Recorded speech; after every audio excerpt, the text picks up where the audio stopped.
আমাদের ইউনিয়ন পরিষদের 9 জন গ্রাম পুলিশ আছেন, একজন দফাদার আছেন।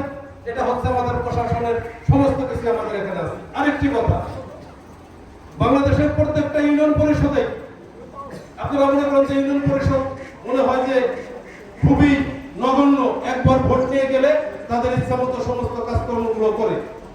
এটা হয়তো 30 বছর 40 বছর আগে এরকম ছিল। একজন চেয়ারম্যান একটা নাগরিক সনদের প্যাড বদলে নিয়ে গ্রাম ভরে ঘুরলো, বিচার আচার করলো, তার নির্বাচনে যে কার্যকলাপ সহজ সরলভাবে হয়ে গেল। কিন্তু বর্তমান যে আমাদের উন্নয়নের রুট মডেল জননেত্রী শেখ হাসিনা, প্রত্যেকটি জায়গায় কিন্তু ডিজিটাল হিসেবে সমস্ত কার্যক্রমগুলো হচ্ছে। এখন আপনি জন্ম নিবন্ধন করতে যাবেন ডিজিটাল, নাগরিক সনদ বের করতে যাবেন ডিজিটাল, জমির খাজনা দিতে যাবেন ইন্টারনেট ডিজিটাল। এমন কোনো কাজকর্ম নেই যে এখন হাতে কলমে হয়। এর জন্য সমাজকে পরিচালনা করতে হলে অবশ্যই আপনার ছেলেকে, আপনার সন্তানকে, আপনি ব্যবসা করেন, বাণিজ্য করেন, জনপ্রতিনিধি হন, সাংবাদিকতা করেন, আপনার ছেলেকে, আমার ছেলে, আমাদেরকে সুশিক্ষায় শিক্ষিত হতে হবে। সুশিক্ষায় শিক্ষিত না হলে ইউনিয়ন পরিষদ চালানো যাবে না। সুশিক্ষায় শিক্ষিত না হলে কৃষিকাজ করেন, তারপর আপনার শিক্ষিত লোক দরকার। এখন সবকিছু কিন্তু ইংলিশে। জন্ম নিবন্ধন আপনি করেন ইংলিশ বাংলা মিক্সড। এই কথাগুলো এর জন্য বলছি, ইউনিয়ন পরিষদ এমন কোনো কাজ নেই ইউনিয়ন পরিষদের মেম্বার, চেয়ারম্যান, মহিলা মেম্বার সেই কাজের সাথে জড়িত না। কিভাবে?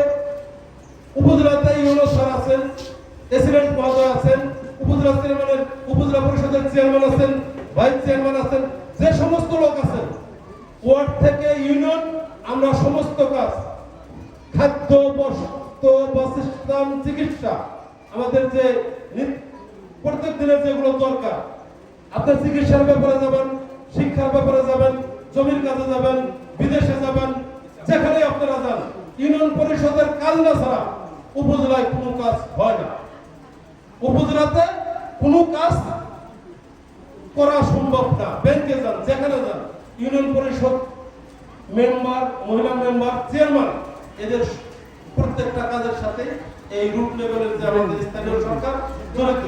এর জন্য আপনারা যারা এখানে এসেছেন, আপনারা মনে সাহস রেখে, লজ্জা শরম সবকিছু বাদ দিয়ে, আপনাদের যার যে অধিকারের জায়গা থেকে আপনারা বলবেন যে আমার এলাকার এই রাস্তাটি কাঁচা আছে, আমাদের এই এলাকায় এই উন্নয়নমূলক কাজ এটা অসমাপ্ত আছে।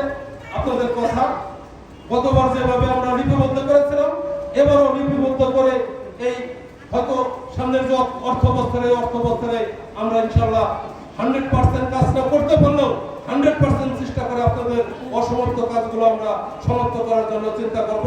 এই আশা ব্যক্ত রেখে সবার সুস্বাস্থ্য কামনা করে আজকের এই বাজেট সভায় সবাইকে অংশগ্রহণ করার জন্য, অংশগ্রহণ তো আপনারা অবশ্যই করেছেন, আপনাদের যার যার মনের ইচ্ছা ব্যক্ত করার জন্য আমি আহ্বান জানিয়ে আমি আমার কথা শেষ করছি।